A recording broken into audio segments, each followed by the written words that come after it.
Hello again, everybody. This is emmavoid, back once more with another episode of my Necrobarista Let's Play.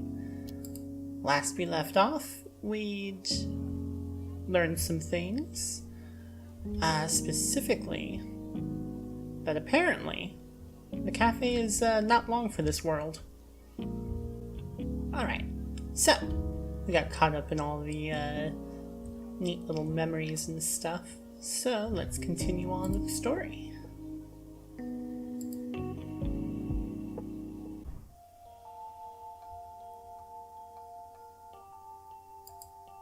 Day 2, 12 p.m., the terminal. Ugh. Arise and shine. Don't wanna. You shouldn't waste your last hours on Earth sleeping. Whoever said I'll have plenty of time to sleep when I'm dead probably had a different idea of how things would play out after death. Yeah, I'd imagine so. Man, I was hoping that I was having a really long, weird dream. Sorry, no such luck. Some more pedantic magical practitioners are quite bothered by the flippant and colloquial use of the word luck. Shay isn't one of them. I'm still having trouble getting my head around it. I totally understand. Want a coffee? Oh. Yeah. Just something simple. Hipster coffee coming right up. What's going on downstairs? I didn't even know you had a downstairs. There's more to this place than meets the eye. Maddie's down there, desperately trying to fix our debt situation. It sounds like she's hosting a cage match or something. Well, not exactly. But she's mentioned wanting to do that. There's some wrestler called the Red Comet that she wouldn't stop talking about for a while. And then, because of that, Ashley got obsessed with wrestling for a bit and kept trying to suplex me. Ashley's small, so she has to opt for wrestling moves that control the opponent's weight instead of trying to lift them. Makes sense.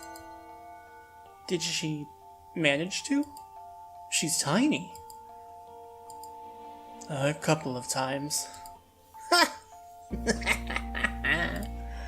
It was very humiliating. I can imagine. But to properly answer your question, Maddie's running a gambling ring. You find yourself standing on the brink of death. A wager could be a chance at salvation or the last chance to feel danger. Both of these appeal to different types of patrons. Yeah? Okay. Downstairs? All by herself? It's a fairly unconventional one. And by unconventional, you mean mortals generally aren't involved. The stakes are higher than usual. Ah. Coffee's ready. Come over and get it.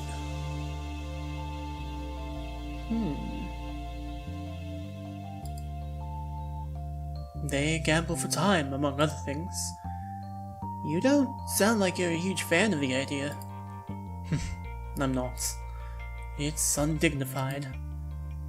I mean, as long as Maddie's not in danger, shouldn't it be fine? The council doesn't like it. They turn a blind eye because we don't cause trouble otherwise, but I'd rather not have to worry about bad things coming our way, because Maddie refuses to approach the problem from a different angle. And by the problem, you mean the debt, yeah? I was pretty drunk, but I think I remember Maddie storming off after Ned turned up. Yes, I'm a bit worried about her. Wish I could help. You all seem pretty nice. The thought's appreciated. Maddie will figure it out eventually, though, I'm sure. She just needs time. Hey, thanks for the coffee, by the way. I just realized you haven't actually made me pay for a bunch of them. How do you expect to pay for them? Oh, right. Yep, no cash. If I were feeling particularly capricious, I'd ask you to pay in time. But you're a nice kid, and you need every minute you've got. You wanna head downstairs? I can see your eyes darting to the stairs. I'm not going down, but I'm also not gonna stop you. Yeah, if that's okay. Go on then, I'll stick around up here. Catch you in a bit. You know, it's interesting that he's got what looks to be a tool belt, even after death. The stairs that led down to the basement were solid and well worn, with smooth ruts on each step and a handrail that had been polished with silky sheen through years of use. Keishan had always liked stairwells. People never lingered in them for long, and he'd found them to be a good place to catch a breather. He wasn't obsessed with them.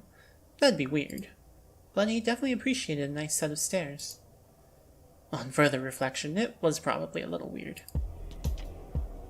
Downstairs, Maddie's audience clamored for blood. Ooh. Even the dead find blood sports compelling. From you to me. With the understanding that your remaining moments on this plane are limited, you surrender this time freely, without coercion, as agreed. Contract fulfilled. You're free to go. Everything comes at a price. Nothing risked, nothing gained. Phew. That's 3 in a row, you bloodthirsty bastards. The crowd cheered. Maddie was clearly an expert at winding them up into a frenzy. Who's next? The room fell dead silent. Come on, isn't anyone here brave enough to challenge me? I thought you came here to play with knives, you pansies. Seriously? Anyone? Don't hold out on me. Do I need to pick someone out from the crowd, then? Is this what we've come to? Maddie's gaze swept the audience. Keishan, good to see you upright.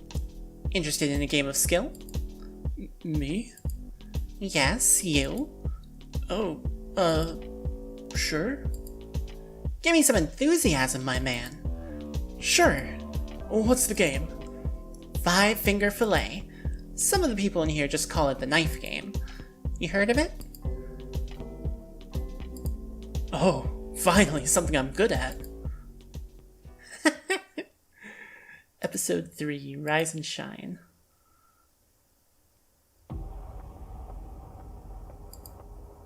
You've got a lot of knives in this place.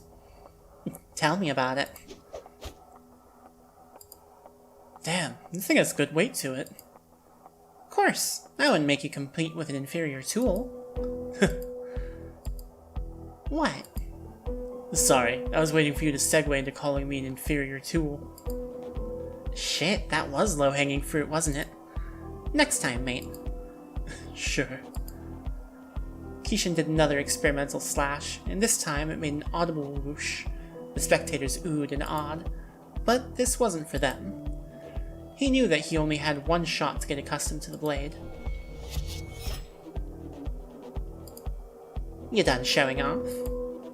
Nothing wrong with putting on a little show. Sounds like you're stalling for time. Getting cold feet, perhaps? Psh, not a chance. Let's get started, then. You know what you're wagering? Shay mentioned something about you gambling with time. Ugh, it's not gambling if it's a game of skill. But that's beside the point. We're both wagering 4 hours. If you win, it comes from the cafe's balance. If I win, it comes from yours. You've got around 16 hours left, in case you weren't keeping track. Shit, only that many? Wants a little extra time to play with, then? Hell yes. Let's stop wasting it and get this over with. You sure you know what you're getting into? Most people are pretty shy about playing with the time they have left, especially when their tank's running as empty as yours. Yep, come on. Unless you're getting cold feet. Hardly. You've got 30 seconds. Smack the timer when you're ready.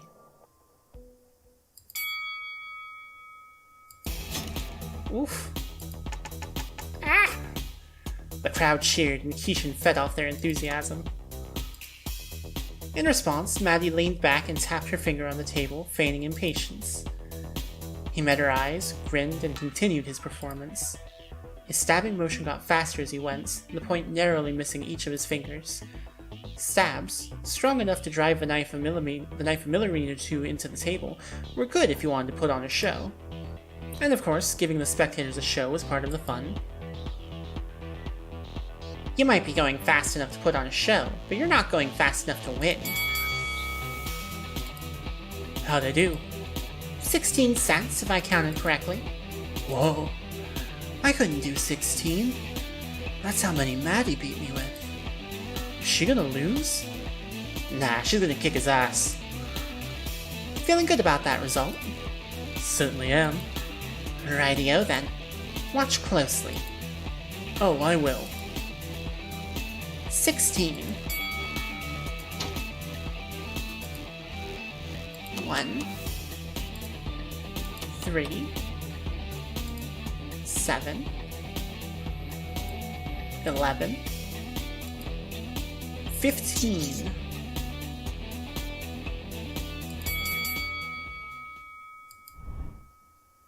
Told ya, she's unbeatable. Is it magic? She could cheat if she wanted to. Definitely not, she's just that good. Poor guy, didn't know what he was getting into. Sorry, mate.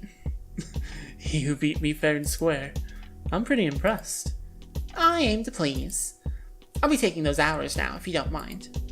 Yeah, sure. How does this work? Boop. Just like this. You won't feel a thing. Keishan felt a brief tightness in his chest, and for just a moment the tip of Maddie's finger burned white hot. You can't beat entropy. Anytime you do an energy transfer, there's going to be some amount of energy lost to heat. Of course. Ow! Shit! Sorry, I lied. It's done now, though. Alright. Does anyone else dare to compete with me? Come on, looking for some actual decent opposition here. I'll take any challenge, even if it's chess or something. Any challenge? Oh no, I challenge you to get everyone a drink. Rounds on me. Oh, he's pissed. I didn't realize you were watching. There wasn't anything happening upstairs and I got bored. Right. So, you took some hours from Keishan, huh? Yes, I did. Do you feel good about that? Che. Do you? I won them fair and square. He didn't know what he was getting into. There's an obvious power imbalance here that you're exploiting. Che isn't one to let you forget the responsibilities that come with power. He knew the rules. That doesn't change anything. You led him to believe that he'd get some extra time. Maddie knows firsthand how seductive the promise of extra time can be. And, barring a miracle on his part, that absolutely wasn't going to happen. It doesn't matter.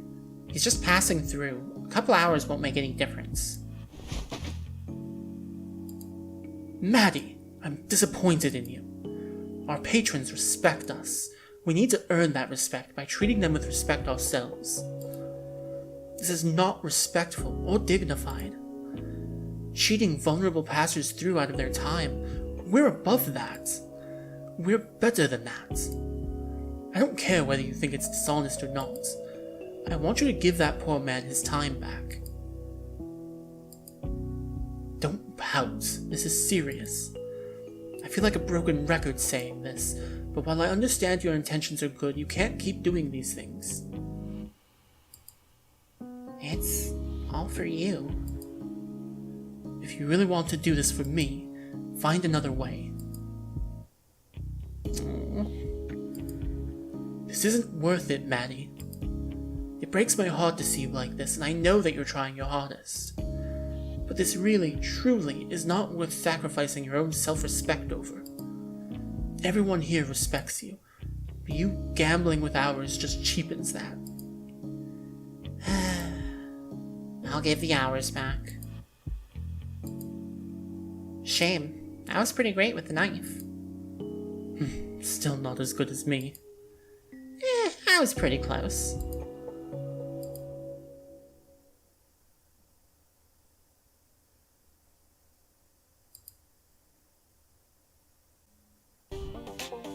Hey, look who it is.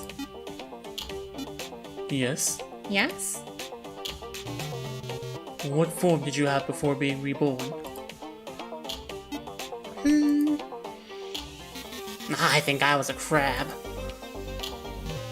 Come on, I'm being serious. Ashley wouldn't harvest spirit liquid from a crab. You're assuming an awful lot about how squeamish she is. As far as I can remember, I lived above streets, next to the sky. So, a bird then. Wings and feathers and such. No, not that. I do remember flying, though. Oh, were you a sugar glider? Describe? Did you eat insects and tree sap and flower nectar? That is familiar. I wonder how Ashley found you then. Could have been anything, really. You mentioned bright lights earlier. Ugh. Yeah, I'm thinking you got hit by a car.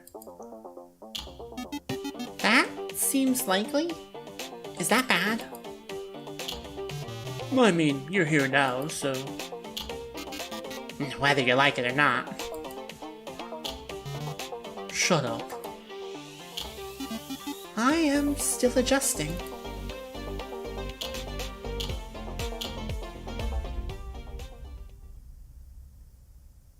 Interesting.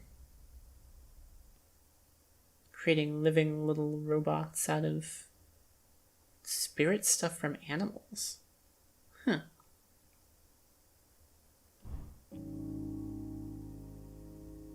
Look at you turning into a responsible human being.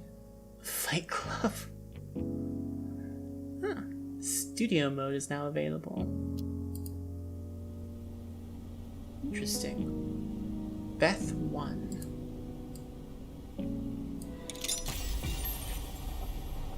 Let's go, little girl. The man standing in front of Beth smirked. The knife he held seemed almost slight compared to his massive hands, but that didn't make it any less intimidating. Finish this one quick, came a call from behind the knife holder. 3 men stood behind him, wearing expressions which ranged from amused to bored. Beth felt her palm getting sweaty and loosened her grip on the knife in her right hand, sliding her thumb along the guard to reassure herself that its shape hadn't changed since the moment she'd picked it up. Take your friend's advice, Beth said to the man who was menacing her. Finish this quick. After all, I'm just a little girl.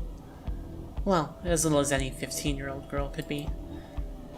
Can do, said the man, and he drew his knife up for an overhead swing. The man's movements suggested that he didn't know how to use a knife. Not really. He was swinging the knife like he'd swing a fist, like he was trying to bludgeon her with it, like he'd never really used a knife before. He was stupid. Mercifully stupid. She tried to reassure herself of that fact, trying not to lose her resolve. He lunged toward her, and he brought the knife down, and Beth raised her left arm. She felt the impact of the knife hit her skin, but the edge of the knife hit her skin, but the impact of the blow caused the man to lose his grip on the knife. An opening. Beth grabbed the attacker's knife arm and pulled him toward her while thrusting her own knife toward him at chest level. She drove the knife into the man's chest with all the force she could muster, and he fell to the ground and gasped as Beth released her grip on him. The man lay on the ground and put a hand to his chest, moaning, "Son of a bitch. You doing okay down there?" "You doing okay down there?" said Beth. The man sat up and patted his chest. "I didn't expect..." "To lose to a girl?" "No," said the man. "Well, that too, but I didn't expect it to hurt this much." "These rubber practice knives are no joke," said Beth. "If I'd stabbed any harder, I might have broken a rib." The man stood up. "You got a name, girl?" "You can call me Beth," she said, extending a hand. He shook it with a look of hesitation. "I'm Kyle. I've gotta say, Beth, that was kind of a cheap trick. How do you mean? Said Beth. I mean, the way you blocked my knife with your arm. It just bounced right off. Couldn't do that if we were using real knives. He's right, said one of the spectators. Not really a fair fight with rubber knives.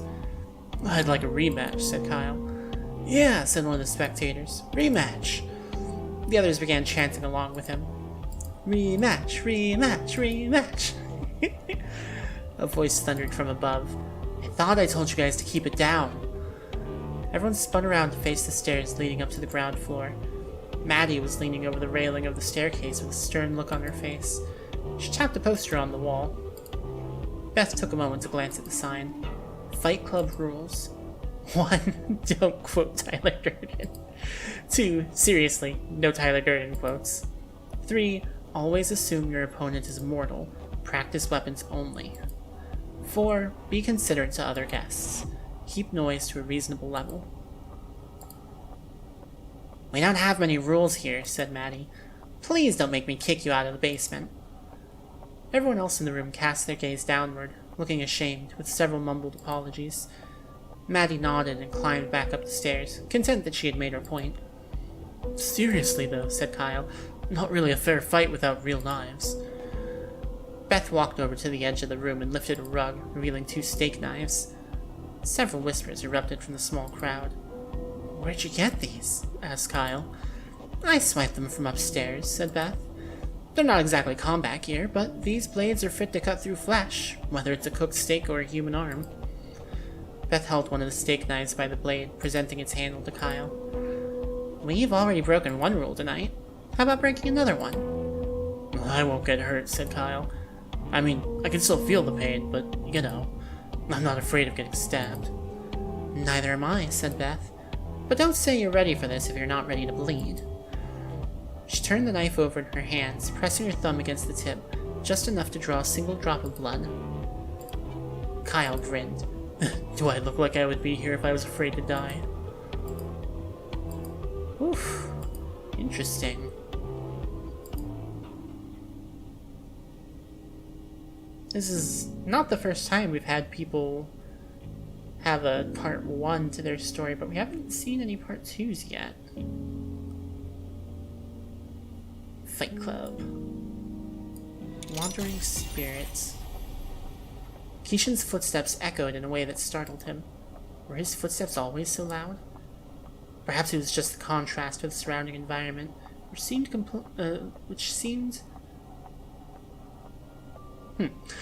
so completely silenced that his footfalls seemed so jarringly loud as he walked along the catwalk. I get a little confused when there's typos, but it's fine. He was on a catwalk. Why was he on a catwalk? There seemed to be a gaping space below him, filled with some sort of mist that he couldn't see through. It was fog-like, and yet despite the fog that lapped at his feet, the air felt so dry. The air was thick here. As he breathed heavily, Keishan felt an overwhelming sweet, sickly odor, like the smell of wet or rotting wood, but all he could see around him were steel beams and a concrete path in front of him. Was it rust he was smelling? No, he knew the smell of rust. This was different. The smell was somehow organic, like the smell of a forest after a fresh rainfall. Keishan shivered.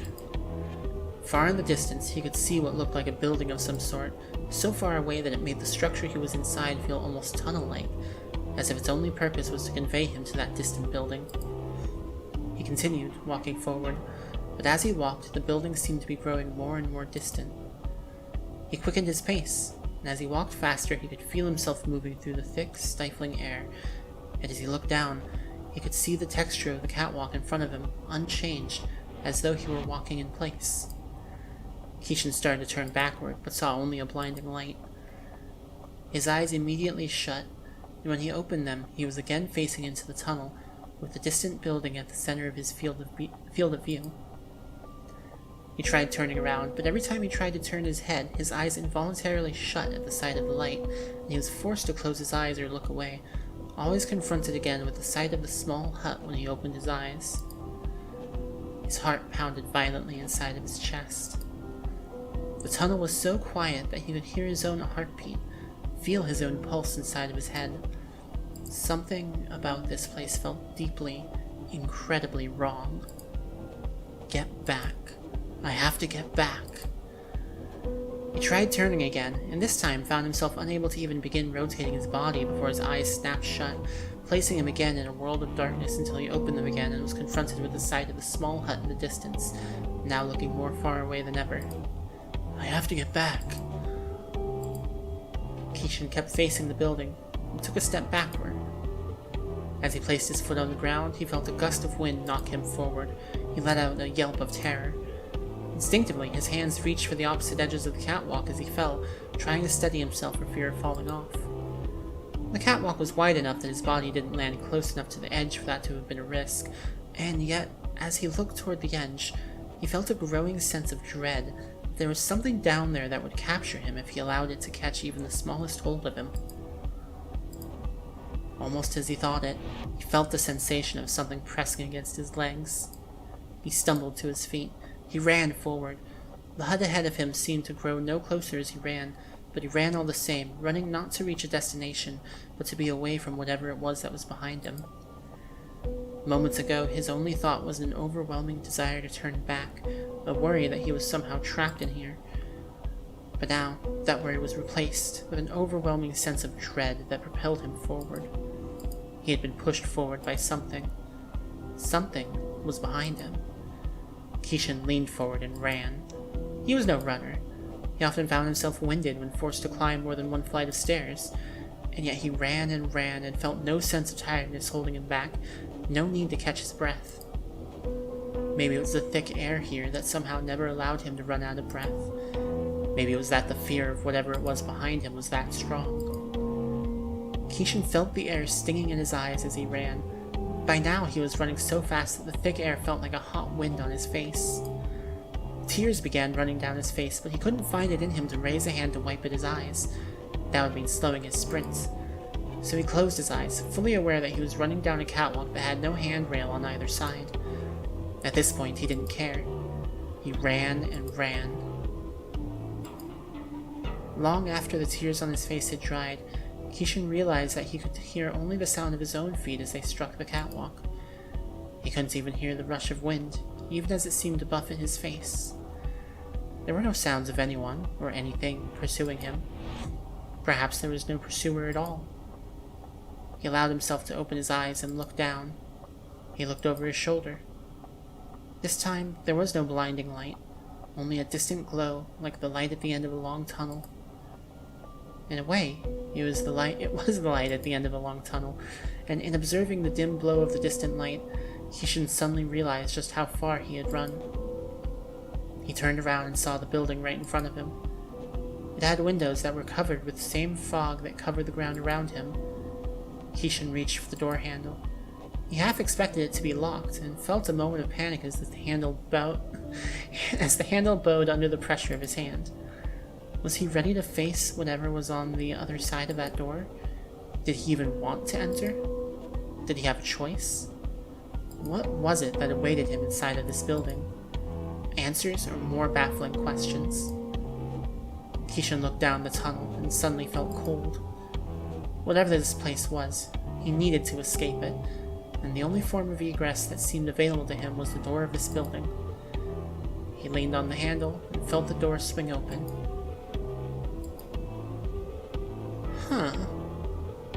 So I wonder if that's what Kishin experienced before he got here. Interesting. Oh, now the door's open. Let's make sure we didn't miss anything in here, though. Ooh. Hey, here we go, part 2. Ashley's journal, too.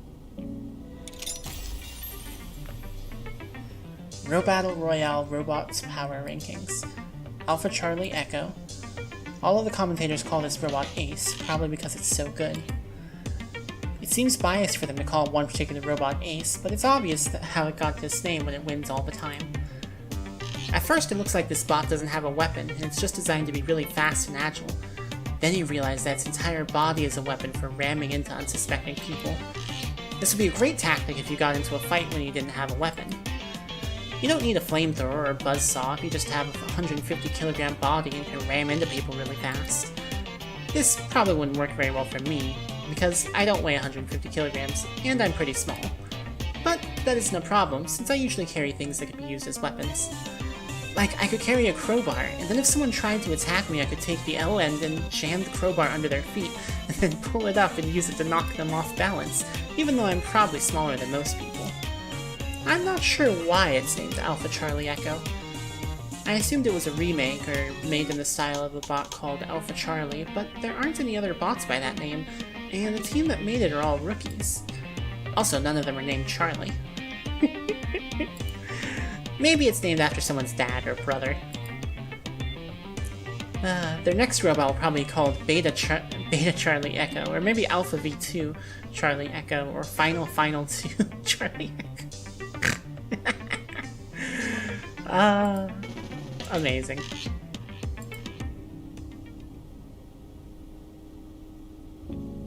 Alright. What else is back here?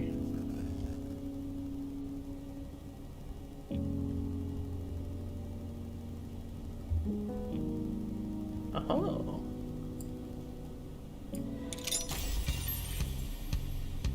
Maddie opened an herb jar and sighed as she examined the contents. Rotten. She began pouring them down the sink. I hate poppy seeds, she muttered to herself. I won't tolerate that kind of hate speech here, said Shay. Too bad the rules aren't yours to make, old man, said Maddie. Should have thought of that before you handed me the keys. I could help you get the... Oh, I could help you get the keys back, said Ashley. I've got a magnetic grabber that... The keys are a metaphor, said Maddie. They're not some kind of magical talisman that grants ownership over an establishment. But there is a magical talisman that grants ownership over the establishment? Asked Ashley. Yeah, said Maddie. It's called a deed. And this deed entitles me to certain privileges, such as expressing my hatred for poppy seeds. Hate is not good for the soul, said Shay. Hatred corrupts the soul. Hey, I'm new here, said Keishan. But, are you talking literally? Does hatred actually corrupt the soul? No, hatred does not corrupt the soul, said Maddie. Nor will poppy seeds, despite being a distant cousin of the bay leaf. It's a good thing, said Shay, because Maddie's soul is full of hate. Trust me, I've seen the ultrasound. Once again, as the new guy, I gotta ask, are you talking literally? No, hatred does not show up on an ultrasound, said Maddie. And I assume the thing about bay leaves corrupting the soul is also a metaphor. Oh, no, said Maddie. That part was entirely literal. Bay leaves absorb bitterness. You always remove the bay leaf from something before eating it. Bitterness as in figurative bitterness? I was talking literally, in the sense that bay leaves absorb figurative bitterness. But yes, they also absorb literal bitterness. I am so confused right now, said Shay. Just don't absorb a bay leaf into your soul and you'll be fine, said Maddie. It's not the kind of thing that happens accidentally. Are you sure? Said Keishan. Because I think I may have accidentally ingested a bay leaf one time. My friend's grandma made this big pot of chili. The soul is not connected to your digestive tract, said Maddie. It's not your gut. So unless you're inhaling your food, it's not going to be a problem. Again, said Keishan. New guy here. Soul, respiratory system. That's a thing? Oh, yeah, said Maddie. Why do you think people are so into burning herbs and inhaling them? I always assumed that was just how, I don't know exactly how cannabis works, but it's like psychoactive? What? Said Maddie. No, not that herb. Like people who burn incense. Huh, said Keishan. That's something new. That's why you always have to watch out for when herbs go bad, said Maddie. Someone might accidentally inhale some of them. Yet another reason to hate poppy seeds and their short shelf life. Keishan's eyes narrowed. How long does it take for poppy seeds to go bad? These went bad in a matter of months, said Maddie. A matter of months? Said Keishan. How many months are we talking here? Maybe 30, said Maddie. Keishan did some counting on his fingers. 30 months is 2.5 years, if I'm not mistaken. Shay piped up.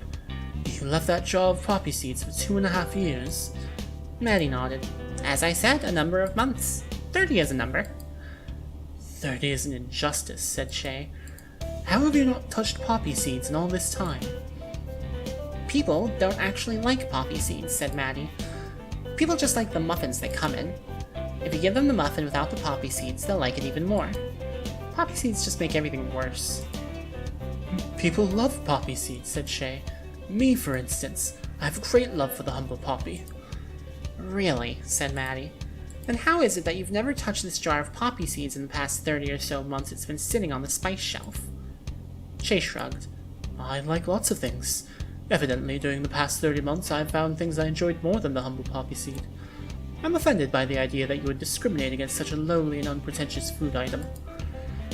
You like the idea of poppy seeds, said Maddie.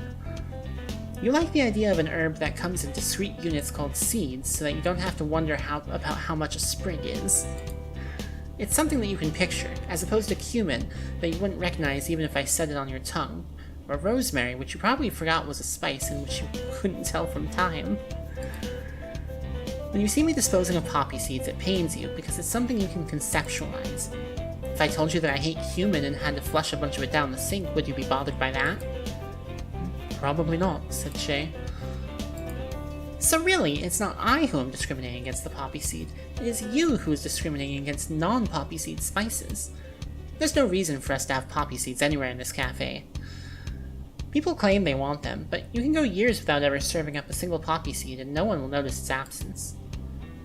A woman wearing a loose green sweater walked up to the counter. Were you just talking about poppy seeds? Yes, said Maddie. We're all out. Oh, that's too bad, said the woman. I was hoping you might have a... Don't say muffin, thought Maddie to herself. Don't say anything about poppy seed muffins. Poppy seed muffins, said the woman. My grandmother was really fond of them. Shay grinned as Maddie tried to avoid cringing.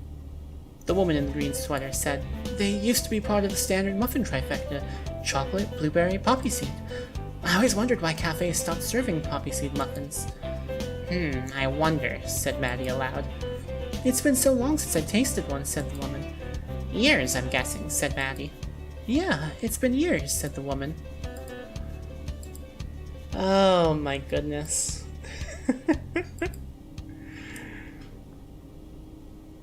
These stories are ridiculous. Also, you can see the title from this side, but not from the other side? Rotten Poppy. Weird.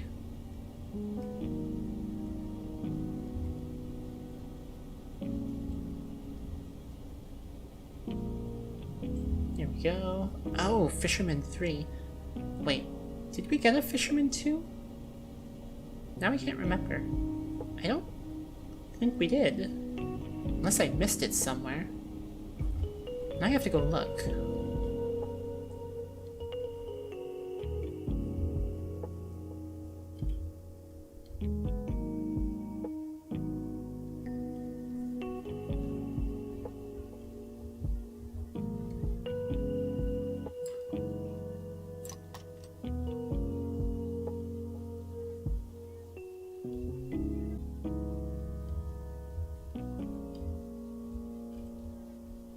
Oh, here we go. I did miss it last time. Fisherman 2. The expression on Jack's face was expectant when Maddie came out of the kitchen carrying his plate. Expectant, but not impatient. The expression fit his posture, sitting upright with hands folded and resting in front of him. Your halibut's ready. Jack's eyebrows raised when Maddie set the plate down in front of him. He closed his eyes and lowered his chin just a tad, allowing the scent of grilled fish to waft into his nostrils as he drank in the odor. As several moments passed, a smile crawled onto his face, and he grabbed a fork and began cutting the halibut up. He was several mouthfuls in when Maddie spoke up. I thought you said you weren't going to eat it, she said. Couldn't help myself, said Jack. Smelled too good to not give it a taste, and tasted too good to stop. I couldn't help but notice the hesitation, said Maddie. Jack held up the fork, which had a piece of the fish speared on it. You know, a fish like this, you never know what kind of memories it's going to bring up. Not all memories are good. But this fish, it tastes like adventure. conquest. You fish much? You could say that, said Jack with a grin. I made it out on the water several days each year. Catch any big ones? Lots, I'm sure, said Jack. But I'm more of a quantity over size kind of person. Most important weight is your tally at the end of the day.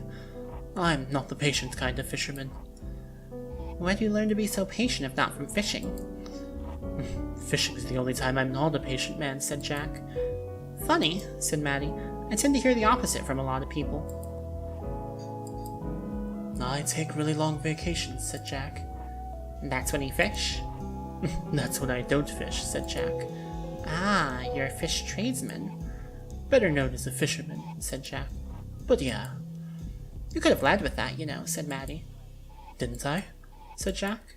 Well, like I said, I don't get out on the water very often. And yet it's your profession, said Maddie. I'd think that would mean more days on the water. Such is life in Alaska, he said. Fishing season gets shorter every year. Ah, of course, said Maddie. Halibut are seasonal. You can only catch them when they migrate, is that it? It's the kind of business that's only open a few days out of the year, thanks to Mother Nature. Thanks to the government, said Jack. In 1970, halibut season was 150 days long. Then it got shortened to 100 days. You only work 100 days out of the year? No, ma'am, said Jack. 100-day halibut season was before my time. By the time I found myself on that side of the Pacific, they were down to fishing derbies. Actually, that's what got me out there. Derbies? All the fish you can catch for 24 hours. They're spaced out. Fishing season is just a few days a year now. Can you make a living doing that? You can catch a lot of fish in one day, said Jack. That's why they had to shorten the season. Doesn't take very many skiffs in the water before you have a problem with overfishing. I was sold on the premise of working for several days out of the year and being able to come back home and live the good life for the 360 days out of the year that I didn't have to work. He grinned in a way that suggested he wanted Maddie to prompt further. Did Alaska deliver on that promise? Said Maddie. Is America truly a land where the streets are paved with gold? The streets aren't paved with gold, even though I'm told there's black gold to be found in Alaska. But yes, Alaska did deliver what was promised. I worked several derbies a year, and I made enough to live pretty well. I just skipped to the part where I was supposed to come back home. What's the matter? Said Maddie. Didn't want to sail back to Australia? Afraid of getting seasick? No, ma'am, said Jack, apparently missing her joke. You met someone who convinced you to stay. A few someones, said Jack. You spend some time working a skiff with someone, and that's the kind of bond you don't find easily. It's not the kind of thing you give up easily. That kind of bond, working only a few days out of the year, said Maddie. It's intense. It's like being in the line of duty. It's a little like going to war. War against the fishes? War against the sea, said Jack. When it's all you can catch for 24 hours, you don't have time to be safe. When the day arrives, you're out on the water, no matter the weather. And those skiffs are not large boats. For every 1,000 fishermen that go out, 997 come back. Firefighters have better odds than that. Soldiers have better odds than that. So, yes, it is a bit like going to war. He looked down at the fish in front of him for a moment. There were some times I could swear I could smell death on the water. And every time you pulled up to shore with a boat full of fish and the same number of men you left with, it was a giant middle finger to death's face. He broke into a grin. In those moments, you never feel more at home. And when you have that kind of experience with someone, you don't fuck off to spend the year in Australia, you know? He tapped his chest. I'm one of them now. Jack looked around, and Maddie realized it was the first moment she'd seen Jack really take notice of the space he was in. His eyes squinted as they scanned the shelves behind her and the people at the tables around him. But I ended up here. I think I always knew I would be here sooner or later. Huh.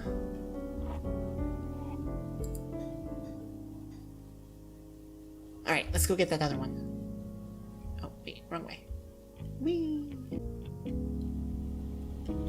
Here we go. Fisherman 3. Jack waited until Maddie left the counter before motioning to Che. "Hey," said Che, "can I get you something?" Jack nodded.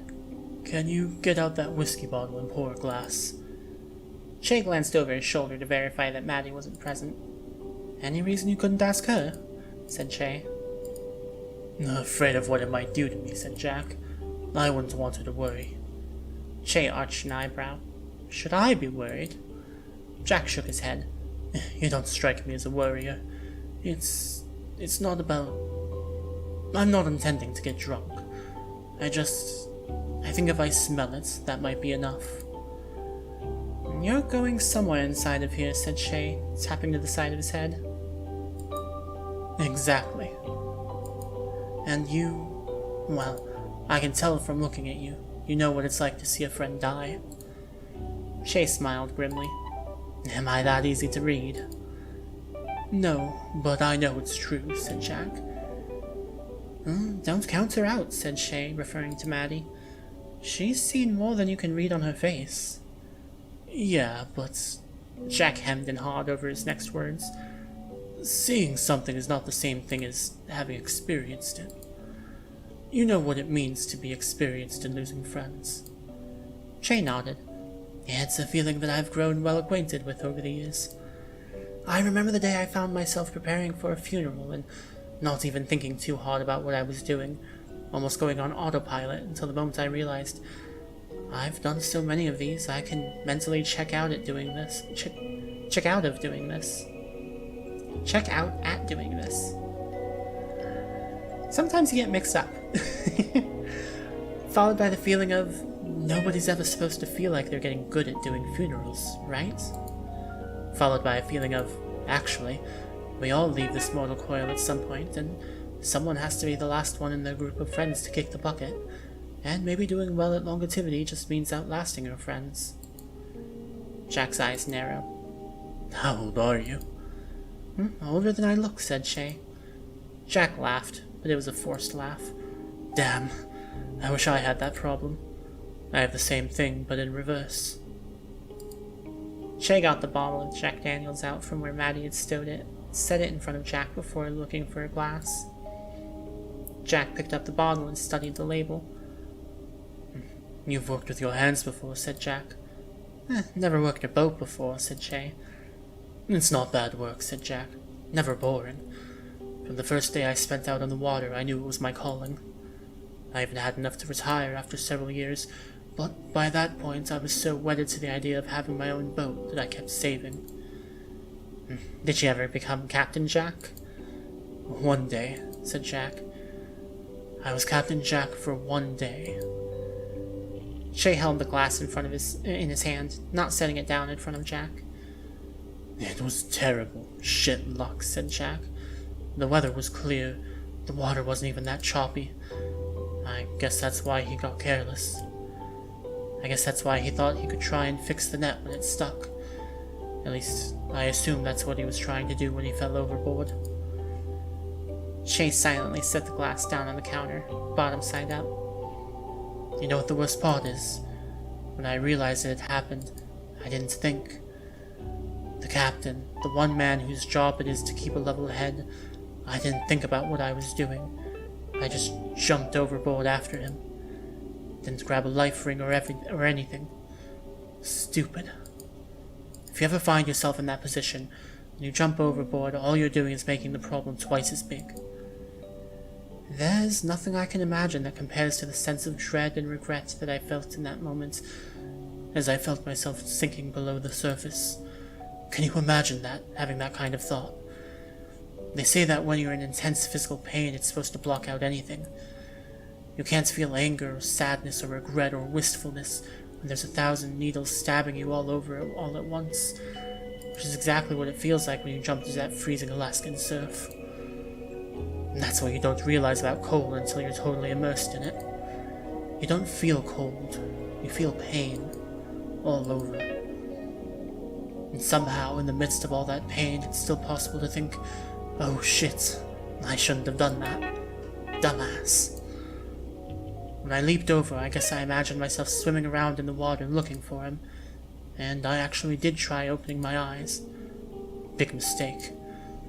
The Pacific Ocean, I'm not sure if you knew this, but it's salt water. And somehow, that's even more painful than the thousands of pins and needles stinging you all around, reminding you that the water is freezing and you're not supposed to be in it. You know what the crazy thing is? They managed to fish me out. Terrible pun, sorry. They found me. They threw me a line.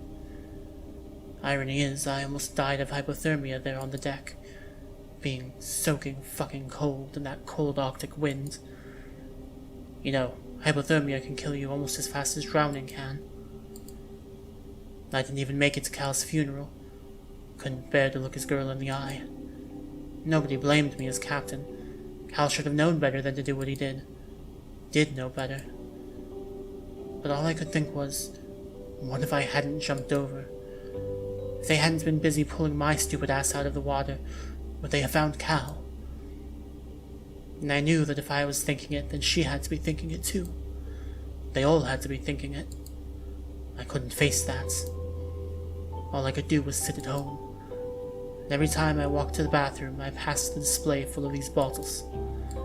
He tapped a bottle of whiskey on the counter. Hypothermia can kill you in 5 minutes. Drowning can kill you in 3. Drinking yourself to death takes longer than that. But not much longer. He looked up at Shay. I just want to smell it. Jack glanced at what little remained of the halibut Shay had grilled for him. The fish didn't do it for you, huh? Said Shay. Jack shook his head. Like I said, it smelled too good. Shay dutifully uncorked the whiskey and poured out a finger. Jack held the glass to his nose and inhaled deeply. Yeah, this is the smell I was looking for. There it is. That's the smell that makes me feel sick to my stomach. He stood up. I think I'm ready to go. Oof.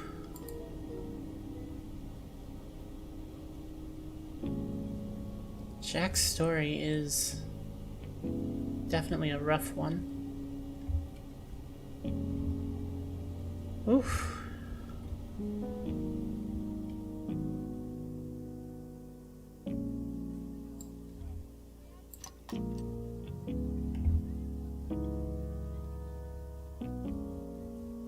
Okay, so I think that's everything, but real quick, what's studio mode?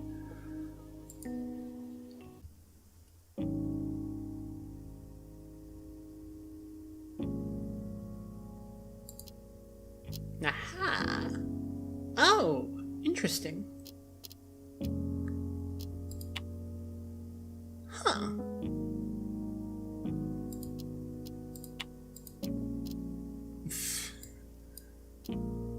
Just T-posing, as one does. Okay, so you gotta pick... Huh.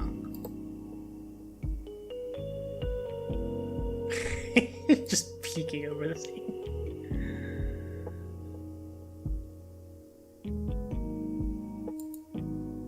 Huh. That's really interesting. I don't even know who all these characters are.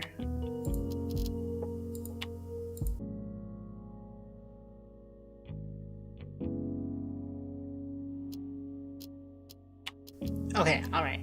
I did some edits, and basically this is a thing that lets you set up like a little scene in the game yourself. And for once, silence. If only it could last. Berg!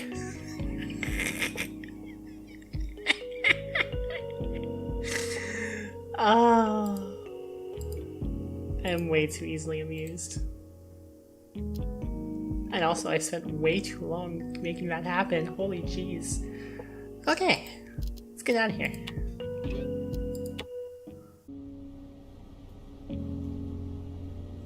Oh, here we go. There was one other one we missed. Billiards 2. You know, kid, you've got style. Brad perked up. It was the first unsolicited remark he'd heard from Old Man Thomas all night. Been expecting a compliment after beating Thomas, but to hear that kind of comment after a loss made him perk right up. "Thanks," said Brad. "It wasn't a compliment," said Thomas. And just like that, Brad's mood came crashing down. Thomas continued, "All the best players back in the day, none of them had style. Style doesn't win tournaments." "Sure," said Brad. "Consistency is what wins tournaments." "Consistency doesn't mean anything," said Thomas. "That's a symptom of skilled play, not a thing you can just decide on. No one sits down at the table thinking, gee, I better be consistent today. Nobody." "So if you're not thinking about consistency, what are you thinking about?" "Fundamentals." Thomas chalked the end of his cue. "Fundamentals are what matters most, because if you don't get the fundamentals right, all the fancy shit isn't going to matter." Thomas leaned down to line up his cue. "A straight-in shot is your specialty. Several opponents told me that exactly that, tongue-in-cheek, thinking that they were insulting me, but I take it as a compliment. If you control the cue ball, you can turn any shot into a chip shot. That's what you want to do. That's how I can still sink 'em even in my old age." "I know, I've been watching you," said Brad. "Your cue ball control is incredible. You're a very talented player." "Not talented," said Thomas. "You can do it too. The question is whether you've got the discipline and the patience." Thomas followed through with his stroke and hit the apex of the triangle head-on. He sank 2 balls, 1 stripe and 1 solid. He pointed to the striped one, signifying his choice. "I'm plenty disciplined," said Brad. "When I was in high school, I'd come out every day after school and put in at least 4 hours of practice. Sometimes I'd come in after dinner to squeeze in a few hours more. Then on weekends, I'd come and spend all day up here." "Of course you did," said Thomas. "All the pros have. Anyone can put in time. At a certain point, what matters can't be the number of hours you put in, because everyone puts in the time. What matters is how you use that time. And it seems like you spent a lot of time practicing trick shots." Thomas lined up and made several practice strokes. Brad found himself getting annoyed with Thomas. Brad knew better than to try to talk to Thomas while he was lining up a shot. That was bad etiquette, and just bad sportsmanship, plain and simple. But it kept him from offering timely retorts to Thomas's statements. It was bad sportsmanship, Brad decided, to talk at an opponent in a situation where etiquette forbade him from responding. Thomas finally took the shot and sunk a solid-colored ball, but a bad bounce put the cue in the pocket with it. Brad sighed with relief as he took control of the ball, and with it, control of the conversation. "You're right, it takes a lot of practice." Brad lined up a shot, aiming at one of the balls in the opposite corner. If he could get the angle just right, he took the shot, and the cue ball knocked one of the striped balls into the back left pocket before ricocheting and hitting another ball into the back right pocket. A clean double. Brad tapped the table with his cue as if to emphasize the shot he had just made. "You don't learn how to do shit like this overnight." "That's a nice trick," said Thomas. "Now can you do the same thing 10 times in a row without messing it up?" "No," said Brad. Dad. Okay, that's a funny typo. "It's a hard shot. About a 10%er for most people. But I'm good. I can get it 30, 40%. 30% shot isn't worth taking," said Thomas. "If I offered you a coin flip bet with a weighted coin, would you take it?" "No, of course not," said Brad. "And yet you take the low percentage shot." "I make it a higher percentage shot, though," said Brad. "Yes, and I'm sure that you look like a big hero by doing it. And when you miss, no one calls you on it because defensive shots are boring," said Thomas. "I can play defensively," said Brad. "But you don't win games by playing defensively." "Of course not," said Thomas. "There's nothing on the scoreboard that lets you tabulate the places where you denied your opponent a point." Brad was angry now. He began lining up his next shot, just so he wouldn't have to hear the old man talk. Some players might get tilted in a situation like this. Brad played better when he was emotional. Whatever it was that made him play better under pressure also made him play better while angry. He couldn't even think about the shots he was making. He was operating on pure instinct, and conscious thought, a thought that was chased away by anger, was only a distraction. Brad tried for another double. He missed the second ball, but one was enough to set him up with a triple bank shot, which he followed with another shot that he put spin on. He didn't even need to curve the ball around anything. He just wanted to show Thomas that he could do it reliably. Fortunately, he didn't get punished for it. His last shot placed one of Thomas's balls between the black 8-ball and the white cue ball. Brad knew that he could sink the shot easily by hitting Thomas's solid into his stripe, but he was on fire, and he wanted something flashy. He struck the cue ball's base, driving the leather tip of his stick into the table, and it bounced the ball up and over Thomas's ball, hitting his own and sending it into the pocket. Brad turned to Thomas with a look of defiance. "Looks like this game is mine, old man." "Yup," said Thomas. He took another sip of his beer. "Is that all you have to say?"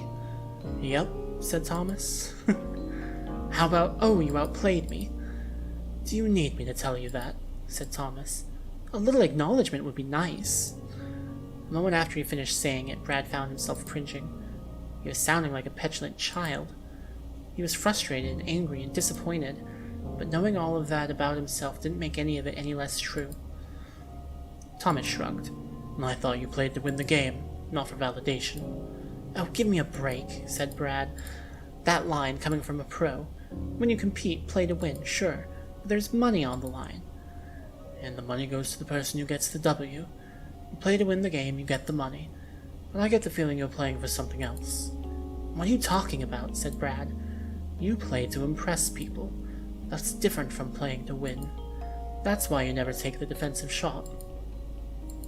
"I just won." "Yep," said Thomas, "but you weren't playing to win. Just because you happened to win doesn't mean you made the right decision." "How the hell does that make any sense?" said Brad. Thomas took a coin out of his pocket. "Here's a hypothetical. Suppose I have a coin. I ask you to call heads or tails on a $1 bet. Now, you know that the coin is weighted. It lands on heads 70% of the time. What do you bet on?" "Heads, of course," said Brad. "Now I flick the coin. It comes up tails. Bad luck, Brad. You just lost $1. But did you make the right decision?" "What?" Thomas continued. "If you had called tails, you would have won the bet.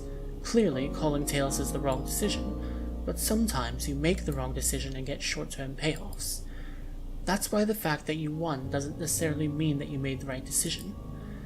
And sometimes these things only reveal themselves after you flip the coin hundreds of times." "I've played hundreds of games," said Brad, "and that's as a pro. Practice games, I play 100 games in a week, easy. Maybe 200 games a week, depending." "How many times have you made the WBC?" "I won the WBC," said Brad. "Right. That's the thing about calling tails. Sometimes, even if you make the wrong choice, randomness comes up in your favor and you happen to run hot. But in the long run, things don't quite pan out." Brad threw his cue down. "So now you're saying that my wins were all due to luck?" "Not all luck," said Thomas. "Like you said, it takes some skill to take a 10% shot into a 30% shot. A lot of skill, in fact. You've got good hands and a good eye for the ball, but the lust for a cool shot supersedes that. You'd rather fail spectacularly than win through boring play." "Fuck you," said Brad. "You know what? I actually won the WBC. Maybe I did run hot for just 1 year, but at least I have a championship to my name. You made it to the finals 6 times and lost every time, and now your career is done. You're over with. You'll never be a WBC champion, a title which I hold, by the way." "You're right," said Thomas. "I don't mean to knock the high variance approach. Maybe that's what you want, to win once and then burn out." "Yeah, that is what I want," said Brad, annoyed to find himself agreeing with Thomas. "What have you done with your life since retirement, old man? Ever done anything wild? I bet I've lived more in one night than you have in your entire life." "I'm happy with the way I spent my life," said Thomas. "No regrets." His eyes softened. "Can you say the name?" The question should have come as a challenge, but there was something in Thomas's eyes that as he looked at Brad that made it feel even worse. Thomas's expression wasn't one of antagonism. "Oh, can you say the same, not say the name?" I swear, sometimes it's late. I stumble over words. It was one of pity. Brad knew deep in the pit of his heart that Thomas wasn't doing it to attack him, and that made it sting even worse. Brad started to say something, but found himself choking on a lump in his throat, and as he reached up and felt wetness on his cheeks, he realized that he was crying. Jeez. All of these little side stories are so hecking emotional. Alright, well, that's enough for today's episode. Thanks so much for watching, everybody. be sure to come back next time when we will continue on with the story. And if you enjoyed, like, subscribe, all the other usual YouTube garbage, and I'll see you next time. Bye, everybody!